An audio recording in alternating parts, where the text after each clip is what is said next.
Srimad-Bhagavatam teaches is, this family is a Maya family. It is a reflection of the family.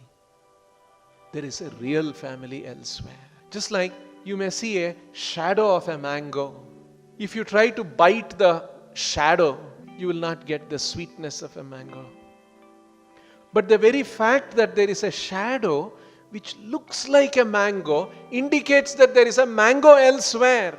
In the same way, just like there is a family here which looks like very enjoyable, very pleasant, very nice it will be to have a nice family. Such aspirations are there. So, the truth is that this is a Maya's construct, but there is a true family in Krishna Loka. So we are never alone. We belong to a family.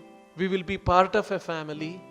We will be surrounded by a family in the spiritual world, but that will be Krishna's family, where Krishna is the center of everything in that family. Here in this world, each one of us are striving to become the center of our families. In this spiritual world, it's a completely different thing.